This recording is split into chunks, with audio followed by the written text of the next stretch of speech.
sommes en début d'après-midi, après avoir passé une matinée riche avec les scientifiques, même si cet après-midi, il y aura aussi encore des scientifiques, mais la parole est plus particulièrement donnée à la société civile. Vous avez pu voir deux courtes vidéos de deux associations, Génération Future et Greenpeace, deux associations membres du collectif Interassociation Santé Environnementale. Donc la table ronde s'intitule Les enjeux de l'alimentation durable. Je suis par ailleurs administrateur du réseau environnement santé, et je suis membre d'un groupe de réflexion sur l'alimentation au sein du réseau environnement santé, et je participe activement à la construction d'une plateforme alimentation qui va regrouper peut-être à partir d'octobre entre 50 et 70 associations qui couvre tous les enjeux de l'alimentation, de la ferme, comme on le dit souvent, à la fourchette. Voilà.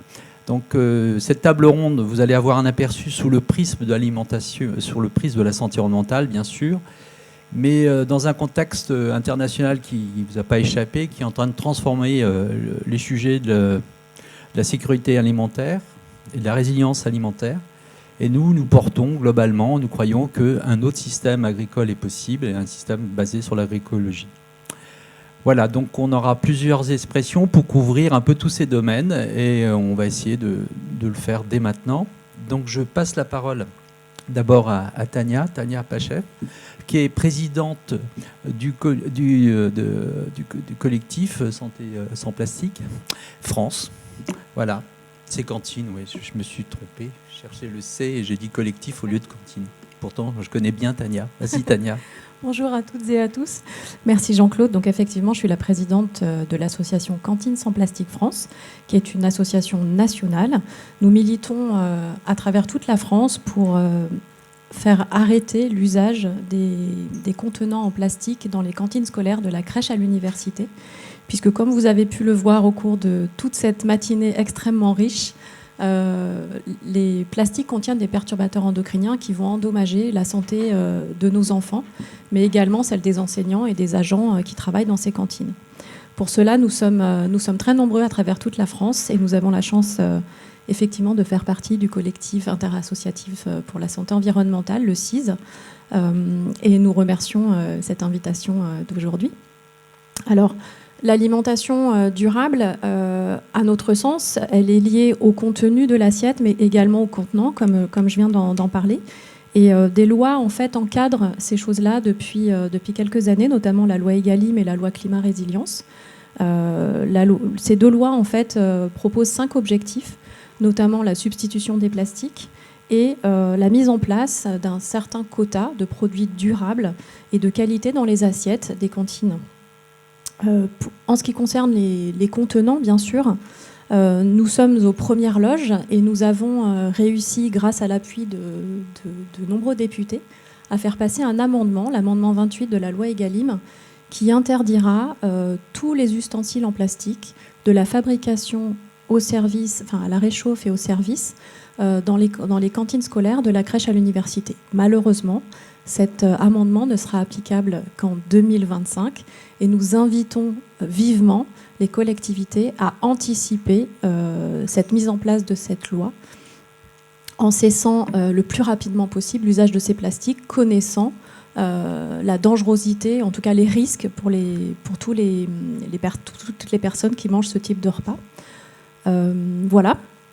Et nous continuons, malgré cette loi et cet amendement, nous continuons à agir, car en fait, aujourd'hui, nous assistons à un plan B, c'est-à-dire que les plastiques pétro-sourcés que nous dénoncions sont petit à petit remplacés par des bioplastiques que l'on sait aujourd'hui être tout aussi néfastes pour la santé au regard des études scientifiques qui sortent régulièrement.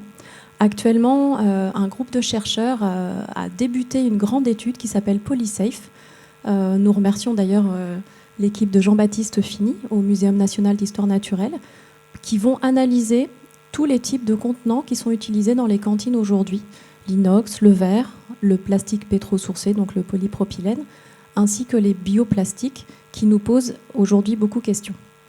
Certaines études, notamment des études des équipes de Zimmermann et de Wagner, ont déjà montré des taux de toxicité qui sont relativement semblables aux taux de toxicité qu'on va retrouver dans les plastiques pétrosourcés. Donc la problématique est toujours présente et nous demandons aux collectivités en réalité d'arrêter d'utiliser ces barquettes jetables à usage unique, qu'elles soient pétrosourcées ou biosourcées.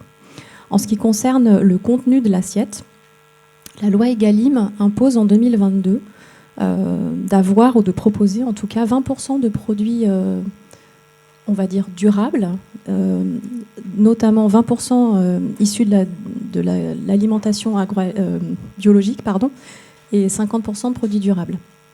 Aujourd'hui, on n'y est pas du tout. Il me semble qu'on est à peu près à 5% de produits de cette qualité proposés dans les cantines, donc on a énormément de marge de progression. Donc l'idée, c'est aussi d'aider les collectivités à améliorer la qualité des repas qui sont servis dans les cantines. Qu'est-ce que je peux vous dire de plus que, un peu comme on l'a vu au cours de cette matinée, Anna Soto, Rémi Slama et tous les autres ont mis le doigt en fait sur la problématique la plus importante, c'est que nous avons aujourd'hui un écart de temporalité entre la vitesse à laquelle les réglementations sont mises en place et la vitesse à laquelle les industriels, qu'ils soient agroalimentaires ou de l'emballage, nous proposent des solutions.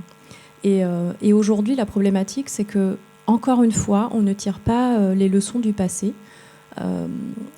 Les produits qui sont mis sur le marché ne sont pas testés aussi bien que l'on souhaiterait avant leur utilisation, et on découvre des années après leur nocivité. Ça a été le cas, comme l'a expliqué André ce matin, du bisphénol A, qui a été substitué par d'autres bisphénols que l'on sait aujourd'hui être au moins aussi nocifs.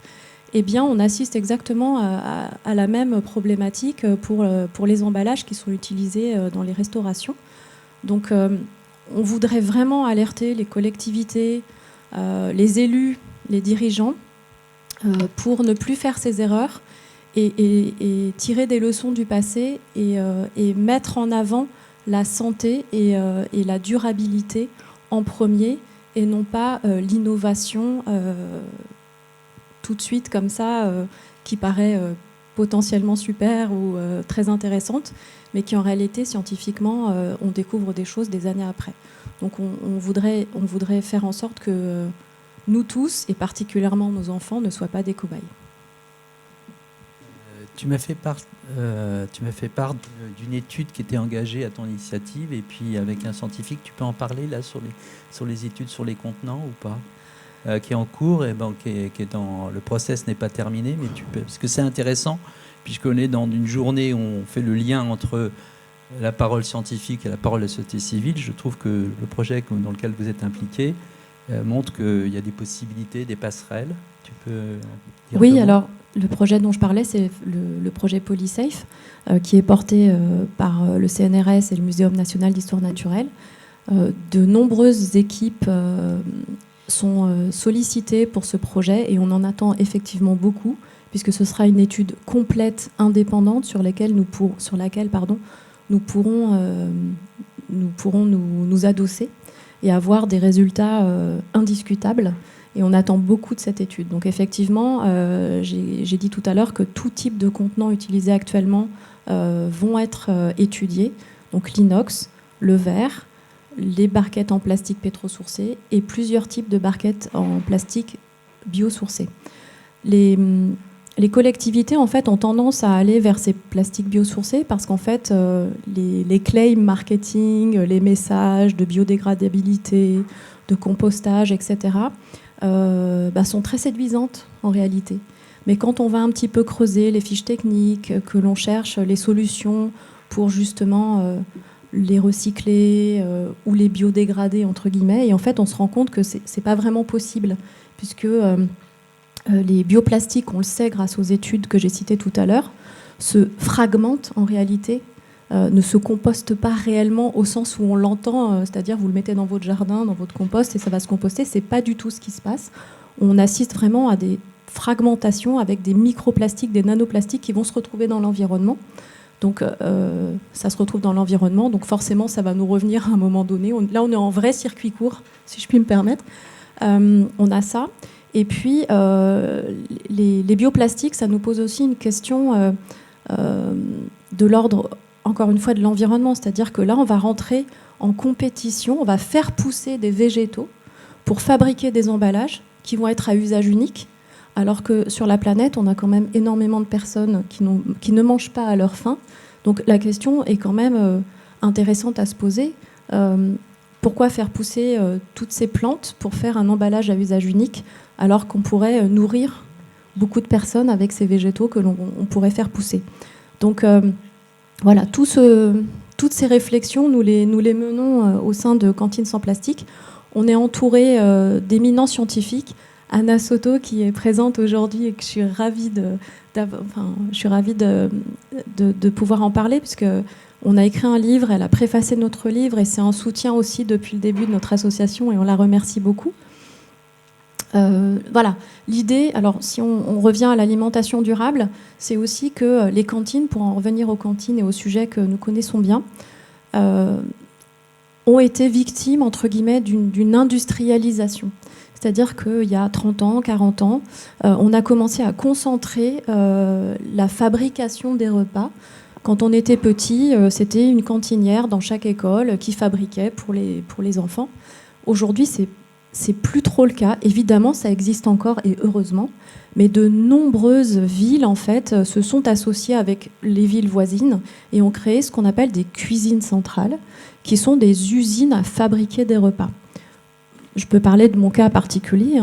J'habite dans une ville où pendant des années, ça vient juste de changer après plusieurs années de combat, on était livré par une cuisine centrale qui fabriquait 65 000 repas par jour.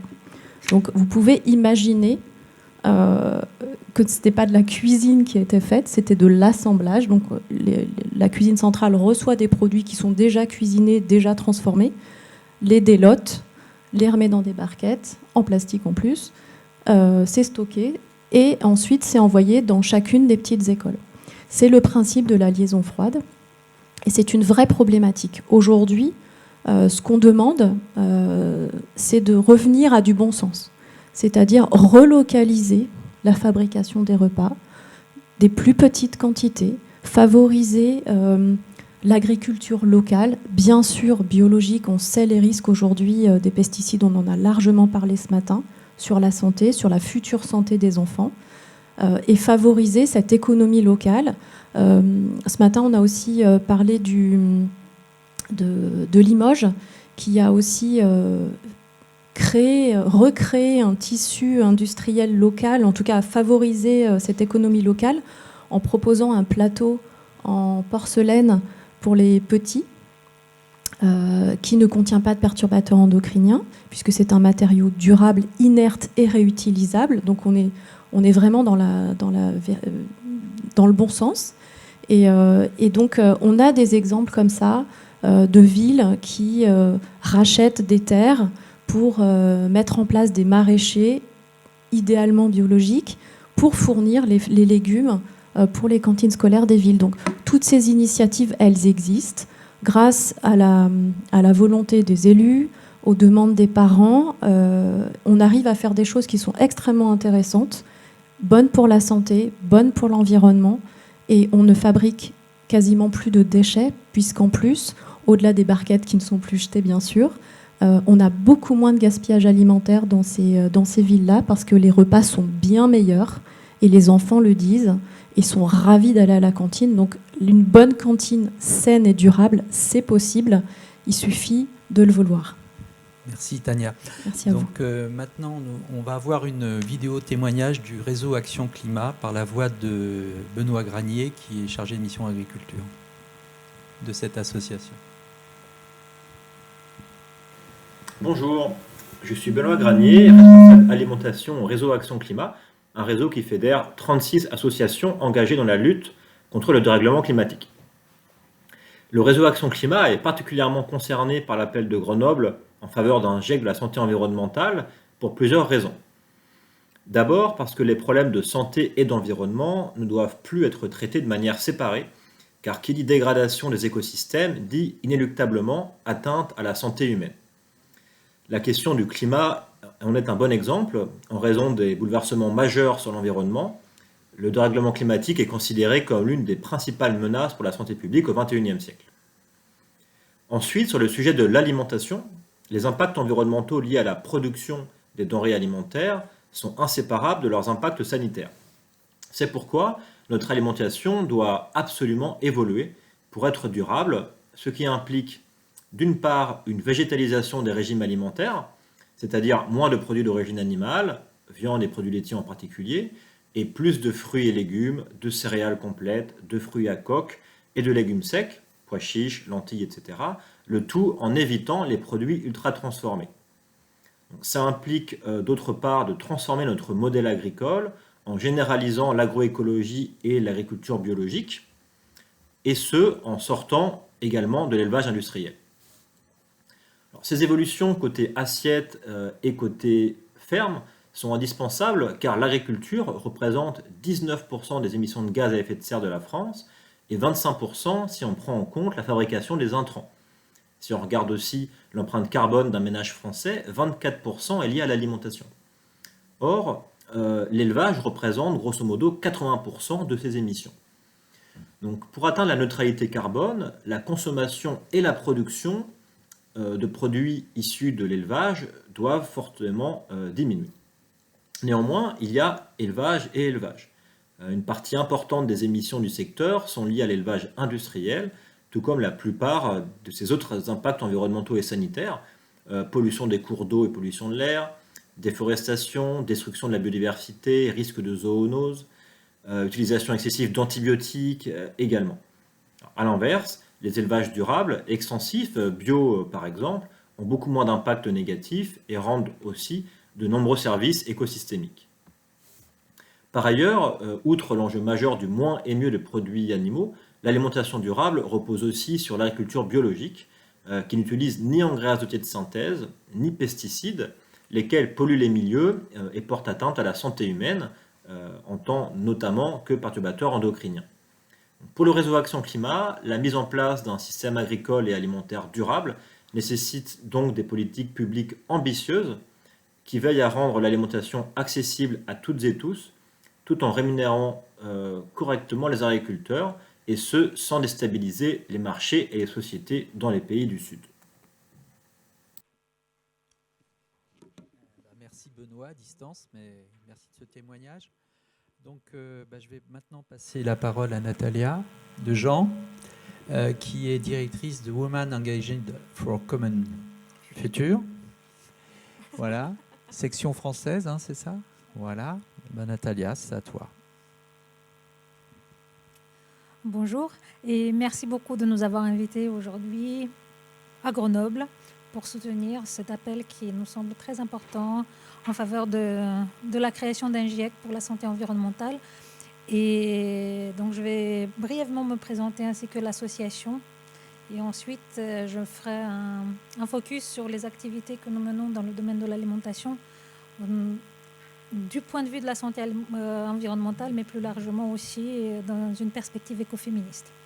Donc, je suis Natalia Dejean, je suis la directrice de WSF France, Women Engaged for a Common Future, qui est l'antenne française d'un réseau international écoféministe composé de 150 organisations féministes et environnementales qui agit pour construire avec les femmes un monde sain, durable et équitable. Donc, WSF renforce la capacité des femmes à travers des projets de terrain à l'échelle locale, défend leurs droits et porte leurs priorités dans les processus politiques à l'échelle nationale et internationale, notamment dans les principales conventions de l'ONU. En France, le bureau français a été créé en mars 2008 et depuis sa création, WSF France travaille sur des thématiques majeures comme la santé environnementale, mais aussi la lutte contre le changement climatique, les objectifs de développement durable, y compris l'alimentation, l'accès à l'eau, à l'assainissement, la promotion des énergies renouvelables, avec pour chacune le souci de lutter contre les inégalités de genre et de protéger les populations les plus vulnérables en particulier les femmes enceintes et les enfants. Les actions de WSF France sont portées par une équipe de salariés, une dizaine de personnes, avec l'appui majeur d'un conseil d'administration, de ses membres et de ses partenaires associatifs ou bien professionnels à l'échelle nationale. Nos principales missions sont d'influencer les pouvoirs publics pour faire évoluer la réglementation en santé environnementale et pour mieux prendre en compte le genre dans les politiques publiques, de former les professionnels de santé et de petite enfance pour réduire les expositions aux produits toxiques dans les lieux d'accueil des tout-petits et pour animer des ateliers santé-environnement destinés au grand public, de sensibiliser le grand public pour l'accompagner dans la mise en œuvre de solutions saines, durables et équitables, de coordonner et de soutenir des projets collectifs portés par des femmes répondant aux objectifs du développement durable, de faciliter la réflexion avec des entreprises, des institutions, des ONG et des collectivités dans nos domaines de compétences. Notre force, c'est de mettre en œuvre des actions localement, en France et à l'international, et de formuler des recommandations pour des meilleures politiques publiques à partir d'exemples concrets. En France, par exemple, depuis la création de l'association, nous avons formé près de 1500 professionnels à la santé environnementale, notamment des professionnels de la santé. À peu près 80 maternités partout en France ont été formées par notre équipe, mais aussi du domaine social et de la petite enfance. 500 de ces professionnels agissent avec nous, à nos côtés, dans le cadre d'un réseau qui s'appelle le réseau d'animateurs Nesting et qui anime des ateliers de sensibilisation, les ateliers Nesting que certains d'entre vous connaissent. Et grâce à ce réseau, nous pouvons toucher directement près de 10 000 personnes par an, à peu près. Pour donner un exemple chiffré, en 2019, avant la crise Covid, nous arrivions à réaliser jusqu'à 700 ateliers par an. À savoir qu'en moyenne, il y a à peu près 10 personnes dans un atelier. En 2020, ça a été un petit peu plus compliqué. On n'a réalisé que 300 ateliers, mais on sait toutes et tous la raison de ce déclin d'activité en présence avec les personnes.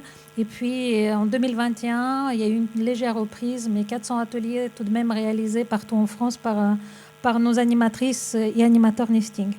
Donc également en France, pour aller sur un autre domaine, nous animons depuis 2011 un réseau nommé le réseau des femmes, réseau femmes rurales. Donc, c'est un réseau constitué en région Auvergne-Rhône-Alpes pour mettre en lumière l'action des femmes qui transforment leur territoire et qui contribuent au développement social et économique de notre société.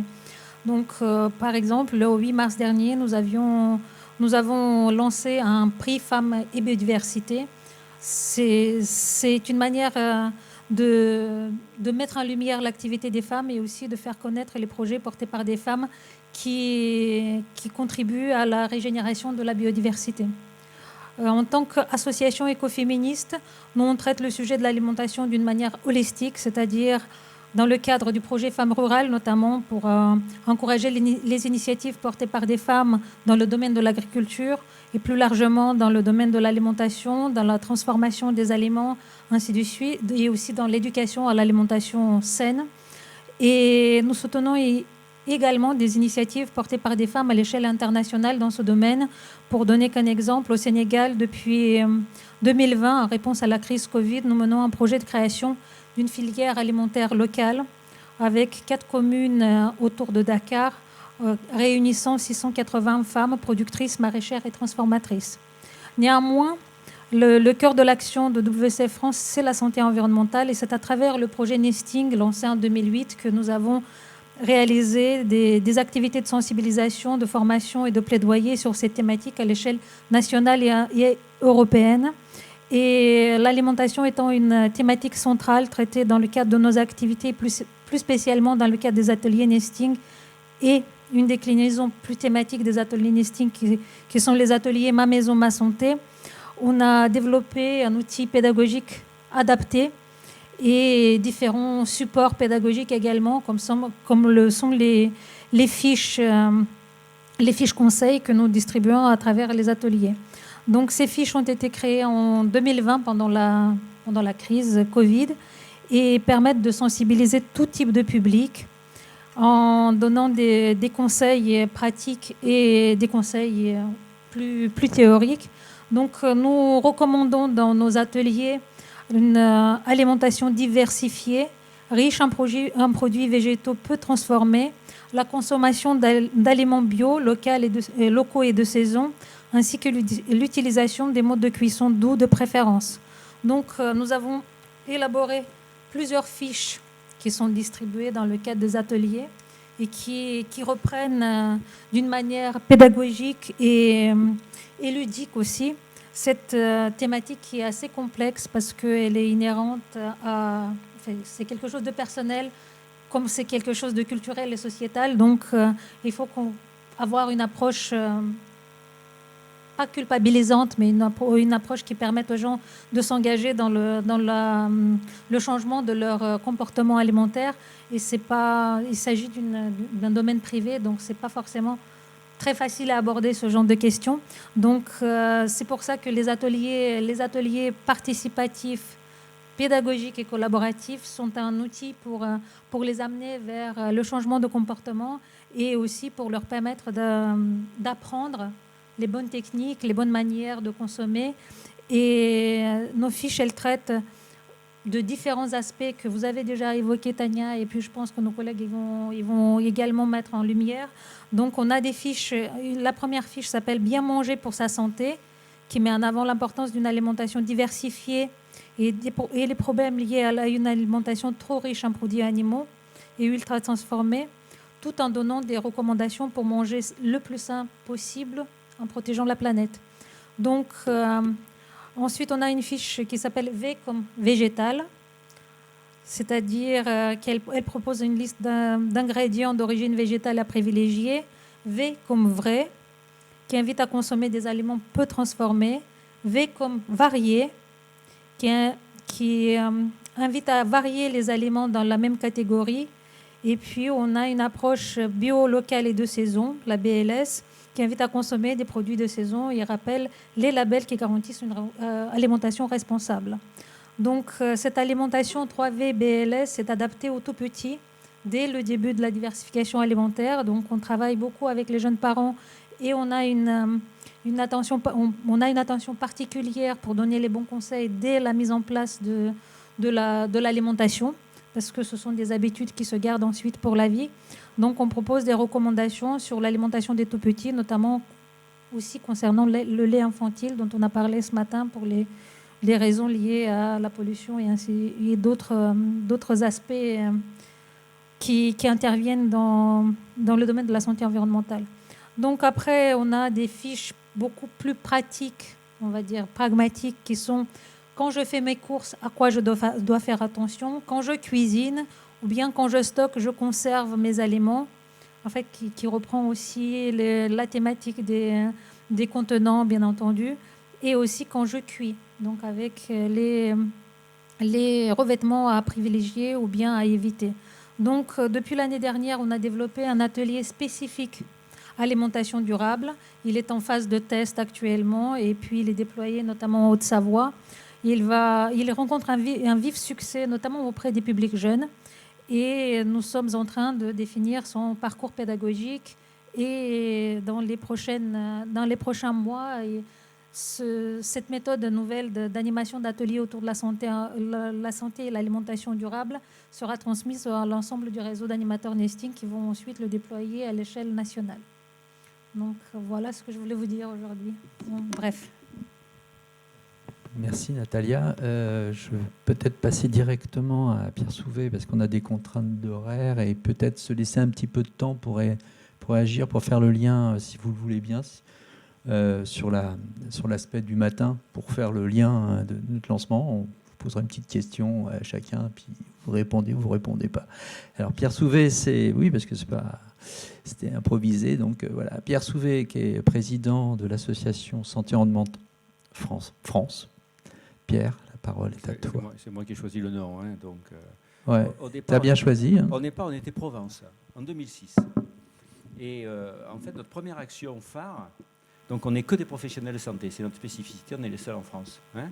Alors sachez que par exemple les vétérinaires, ils ne sont pas professionnels de santé, une anomalie considérable puisqu'ils ont un rôle majeur, on le voit avec la crise Covid et une seule santé à jouer.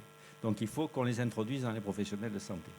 Et donc autour de l'étang de Berre où on a créé ça, au cours d'une soirée, trois collègues qui ont levé le doigt, j'ai dit, est-ce que quelqu'un voudrait faire quelque chose avec moi? Parce qu'autour des temps de Berre, 40 usines Céveso, beaucoup de pollution de l'air, beaucoup de maladies cardiovasculaires, des cancers, et 3 volontaires ont levé le doigt. Donc c'est parti d'une aventure à quelques-uns pour créer un truc national avec des succursales partout, même aux Antilles. Et notre première action, ça a été l'alimentation en fait. Parce que la pêche et la consommation de poissons du Rhône en dessous d'Avignon, jusqu'à l'embouchure, du Rhône était interdite parce qu'ils étaient trop riches en PCB, une famille, les polychlorobiphéniles, qui sont des cousins des dioxines, et c'est des produits qui étaient dans les transformateurs électriques. Les transformateurs se sont inventés, ça s'est retrouvé dans l'environnement, dans les sédiments, dans les rivières, dans les océans, et comme ça ne s'élimine pas, eh bien les petits poissons en ont mangé, les gros ont mangé les petits poissons, et nous mangeons les gros poissons. Et donc on s'est dit, mais on interdit les poissons, mais les hommes, ceux qui mangent les poissons, personne ne s'intéressait à eux. Est-ce qu'ils sont surchargés en ce produit qui est cancérigène, qui diminue l'humidité, qui a une action sur la thyroïde, et on a vu les conséquences sur le cerveau de l'enfant. Et donc, grâce au WWF, qui a financé, parce que nous, on fonctionne avec 3 cacahuètes, c'est pas bon pour la santé les cacahuètes, hein. Surtout l'arachide, c'est un peu gras pour le cœur, hein. Je suis cardiologue hein, quand même, bon, donc... on a dit, les gens, on va essayer de savoir. Et donc, on a fait une étude dans exactement la même colla que Michigan, aux États-Unis, où il y avait déjà eu des accidents dus au PCB. Et bien sûr, on s'est aperçu que ceux qui mangeaient beaucoup de poissons du Rhône étaient beaucoup plus contaminés de ce produit cancérigène qui va dans nos graisses. Même moi qui ne mangeais pas du poisson du Rhône, ben, je suis contaminé, nous tous sommes contaminés. Donc, si vous ne voulez pas devenir, comme on dit à Marseille, fada, il va falloir le prendre un peu cool et se dire que vous allez devenir des acteurs de votre santé. On s'est dit que le gouvernement va s'intéresser à ces gens qui mangeaient beaucoup, puisque c'est un produit cancérigène.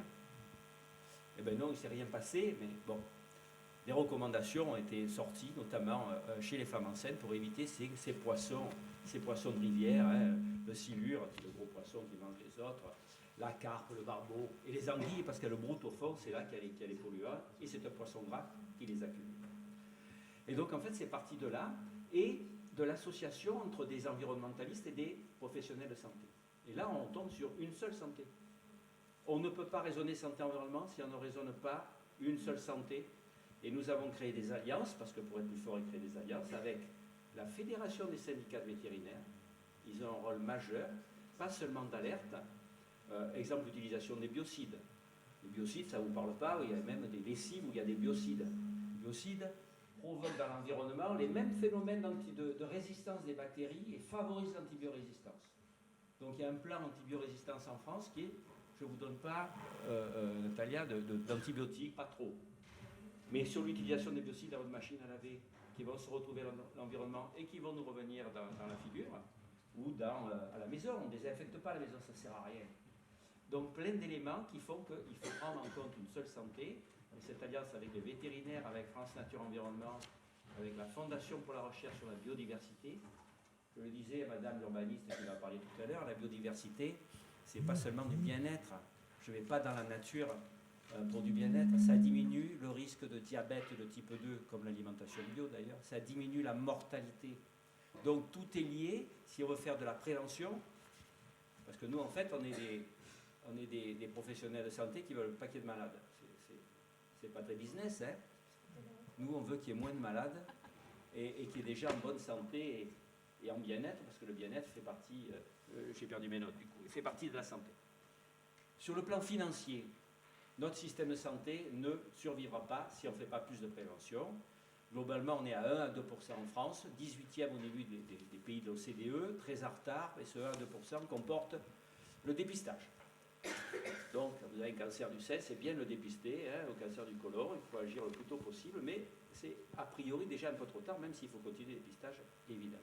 Donc, on veut agir en amont, moins de malades, en ayant cette vision globale d'une seule santé, en formant et en informant les professionnels de santé et les acteurs de santé. Il faut On revient aux urbanistes, je les aime beaucoup en ce moment. Ce sont des acteurs de santé. Les élus sont des acteurs de santé. L'agent de la collectivité qui va acheter tel produit qui n'est pas bon pour l'environnement, donc pour nous. Ce n'est même pas Souvé qui le dit, mais il n'y a pas de bonne santé sans bon environnement. Donc il faut qu'on ait cette vision globale. Et en termes d'argent, le régime général, donc pas cette prévention, 123 milliards, j'ai les chiffres en tête, de dépenses en 2012. On en est à 200 milliards. Ça ne fait qu'augmenter. Les dépenses de santé ne font qu'augmenter tous les ans. Et je change de micro. Et ne font qu'augmenter tous les ans. Les maladies chroniques ne font qu'augmenter. La CNAM a fait une projection en 2023. Nous aurons plus de 500 000 patients vivants, tant mieux, à traiter en plus, mais notamment beaucoup de diabète. Presque 500 000 diabètes en plus. Et les maladies cardio-neurovasculaires, plus de 600 000 à traiter en plus. Donc si notre système de santé veut survivre, actuel, et c'est mon grand slogan, si on ne veut pas remplacer la carte verte vitale par la carte bleue, comme là où vit Anna Soto, parce que chez moi, quand j'ai travaillé à Vitrolles, le plus pauvre est soigné pareil que le plus riche. Hein. Il n'y a pas de différence. Et donc ça fait partie, donc, si notre système veut perdurer, il faut faire plus de prévention, qu'il y ait moins de malades, parce que tout ça a des conséquences sanitaires, économiques et sociales, puisque les plus pauvres sont les plus touchés, ont le moins accès aux messages de prévention et meurent plus tôt, il faut le dire. Donc on a cette triple action sanitaire, économique et sociale. Sur la formation des acteurs, donc j'ai parlé des élus, des entreprises, des urbanistes, et un mot maintenant, donc je vais vous montrer les outils qu'on a développés. Sur l'alimentation, est-ce que je peux avoir la première diapositive? Donc là, en général, on prend un antidépresseur immédiatement. Est-ce que la régie m'entend? Sur la première diapo, s'il vous plaît. Voilà. Voilà tous les perturbateurs endocriniens et toxiques qu'il y a dans l'alimentation. Alors, on peut faire un passage. Les aliments gras, les pesticides, donc, avec les organochlorés qui vont rester. On trouve encore du DDT dans nos pommes, hein, parce que c'est interdit depuis 1970, mais c'est persistant. Et les fameux PCB aliments gras. Je fais une échographie pour une femme, une dame qui est traitée pour un cancer du sein qui est en chimiothérapie. Je suis le seul à lui poser la question, qu'est-ce que vous mangez? Elle me dit, je mange du thon 2 fois par semaine. J'ai dit, écoutez, le thon, c'est riche en mercure, on a vu, c'est activité œstrogénique, perturbe l'activité de la thyroïde. Donc, œstrogénique, cancer du sein, ça parle. Et en plus, c'est un produit cancérigène qui favorise les métastases. J'ai dit, je ne peux pas vous promettre que vous n'aurez pas de récidive, que vous allez guérir de votre cancer du sein, mais c'est plus cohérent de ne pas manger des poissons qui ont accumulé les toxiques. Manger plutôt, on est à Marseille en plus, de la sardine, voire du maquereau, mais relativement jeune, parce que le maquereau est gras, mais s'il est jeune, il aura eu moins de temps d'accumuler. En plus, ce sont les recommandations officielles du programme national prévention de l'alimentation. Là aussi, c'est un truc très officiel, mais les professionnels de santé ne le connaissent pas parce qu'ils ne sont pas formés à tout ça. Autre élément, je fais un topo, il y a un grand toxicologue, je parle des parabènes. Alors, parabènes, des fois, il y a marqué E214 à E219, c'est un additif, c'est un conservateur hein, des crèmes. Il y a marqué para-hydroxybenzoate de sodium. Hein. Attention, hein, c'est vicieux. Et donc, il me dit, oui, mais les parabènes, ce n'est pas très agressif, c'est œstrogénique, ils sont tous œstrogéniques. J'ai dit, mais est-ce que c'est cohérent de faire prendre un œstrogène à quelqu'un qui a un cancer du sein ou qui a un problème de cancer tout court? Voilà, non. Donc, il faut que les professionnels de santé soient formés à ça, et ils ne le sont pas. Actuellement, on travaille avec les doyens, la conférence des doyens, sur la formation obligatoire ou facultative, ça dépendra des facultés. On va fabriquer un outil pour que les professionnels soient formés, parce qu'on l'attend depuis 18 ans, le premier plan national santé-environnement. Ça fait 18 ans qu'on dit qu'il faut former les professionnels de santé, hein, et plus largement les acteurs de santé. Et donc là, grâce à Jean Sibilia, qui est le doyen de Strasbourg, il y a eu une réunion l'autre jour avec la moitié des doyens français pour arriver à fabriquer cet outil. Et les freins, eh ben, c'est au ministère de l'Enseignement, parce que les programmes sont chargés, etc. Non, il faut lever ces freins, il faut vraiment qu'on nous forme. Et il faut informer les populations.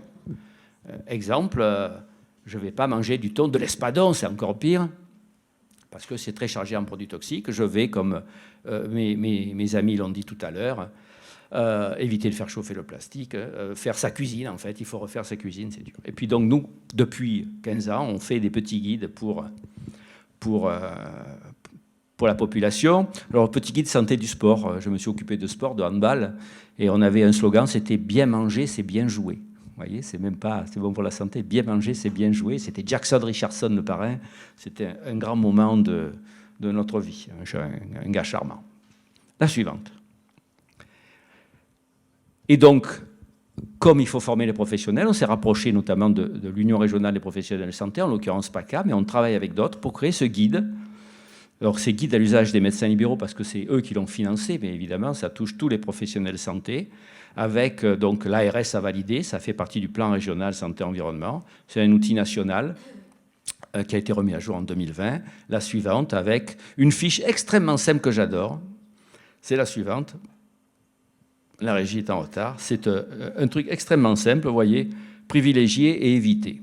On a été les premiers à dire qu'il fallait aérer 10 minutes matin et soir, hein, puisque le gouvernement disait, l'ADEME disait, l'Agence pour l'énergie disait 10 minutes, donc on était déjà passé à matin et soir. Bio, on en parlait avant que ce soit une recommandation officielle.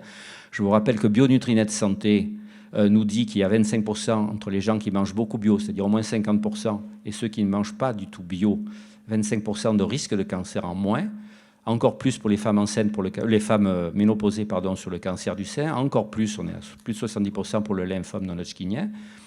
En plus, si vous mangez bio, il y a moins de risque de diabète de type 2, là aussi on est dans les 25%. Et donc c'est très intéressant. Malheureusement, on touche aux inégalités sociales. Et donc nous avons proposé avec nos alliés de Une Seule Santé un chèque bio local. Alors j'ai vu que certains candidats ont repris chèque bio, voire chèque local simplement. Il faut en effet que ce soit accessible à tous. Il n'y a pas de raison que seuls les gens qui ont un bon niveau de vie puissent profiter des bienfaits. Et là, je me permets de lui parler du cadmium. Un truc qui me hérisse. Ça fait des années, je combats. Le cadmium est présent naturellement dans les engrais phosphatés, très utilisés dans l'agriculture conventionnelle. Le cadmium est cancérigène, perturbateur endocrinien avec une activité œstrogénique. Il a même un lien avec le cœur. Il provoque une baisse du bon cholestérol, et une une augmentation du mauvais cholestérol. Donc il y a un lien même cadmium maladie cardiovasculaire. Donc on achète au Maroc essentiellement pour des considérations géopolitiques avec un taux autorisé à 90 mg kg. Bon. L'Europe, en 2018, nous dit qu'il faut tomber à 60. On attend toujours le décret en France, 4 ans après. L'ANSES, l'Agence nationale, sort une valeur de référence, il reste 2 minutes, référence du cadmium en disant qu'il faut tomber à 20. Parce que Santé publique France nous dit 50% des Français sont surimprégnés dans ce produit cancérigène. Lesquels ? À 50%, c'est ceux qui mangent des céréales, parce que le cadmium dans les engrais monte dans la plante, et la céréale notamment est riche en cadmium, produit cancérigène. Donc on est en plein dedans, on est dans la prévention du danger. La moitié de la population française est surimprégnée, ça ne tient pas compte de l'effet perturbateur endocrinien, ça ne tient pas compte de l'effet cocktail. Donc on attend toujours le décret. Et alors pourquoi ça ne se fait pas ? Parce qu'évidemment, les gisements qui sont peu riches en cadmium, c'est en Afrique du Sud, en Chine et en Russie. C'est avant la guerre. Hein. Et les prix vont augmenter puisqu'il va falloir aller chercher du cadmium de meilleure qualité ou que les Marocains le décontaminent. Mais ça me hérisse, on n'est même pas sorti le décret de 2018 Pierre. Aux Antilles. Et la dernière, il faut que tu fasses vite. Là. On a fait une application, vous savez que nous sommes pour la consultation préconceptionnelle, c'est-à-dire que ce soit bien avant la grossesse qu'on informe les gens sur toute cette problématique alimentaire, pollution de l'air, etc. Pour moi, c'est pollution de l'air, pesticides et perturbateurs endocriniens qui sont les 3 éléments principaux. Après, il y a les trucs émergents. Et donc, on a fait une application qui s'appelle Bulle 1000 jours avec les sages-femmes, avec donc les médecins. Elle est sortie avant celle du gouvernement qui s'appelle 1000 jours. Nous, c'est Bulle 1000 jours. Si l'autre, vous ne l'aimez pas, utilisez celle-là. Si celle-là, vous ne l'aimez pas, utilisez celle du gouvernement, peu importe. Mais il faut que le message passe.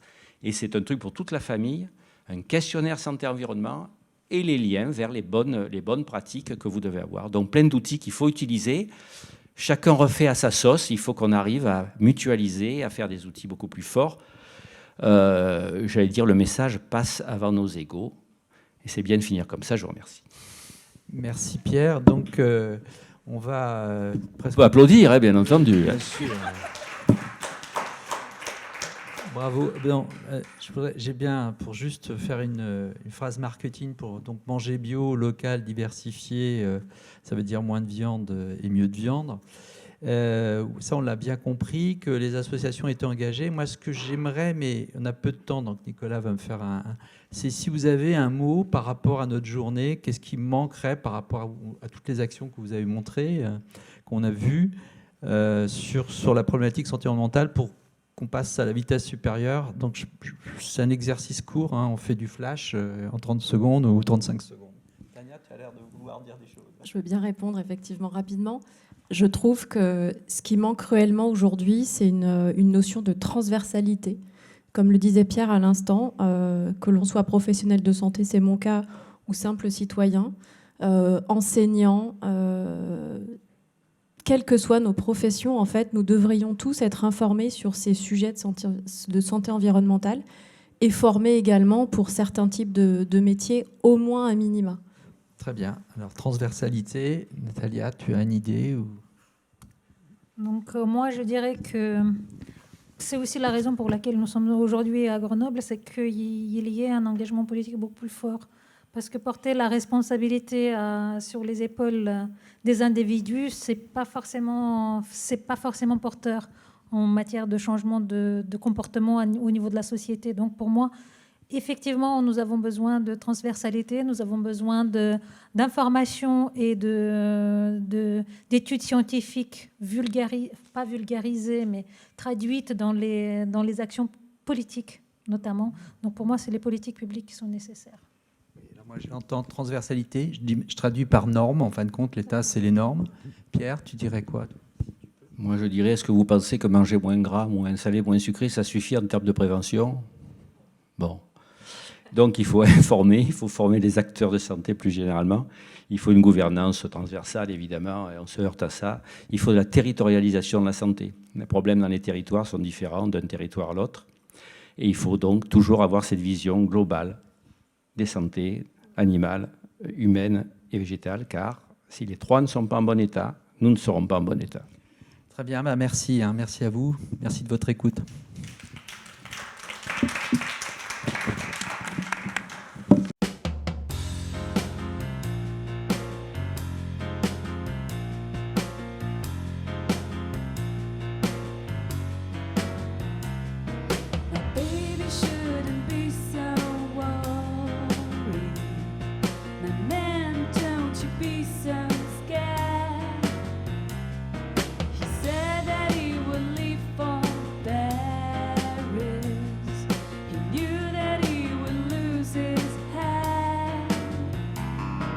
I thought I had nothing to say.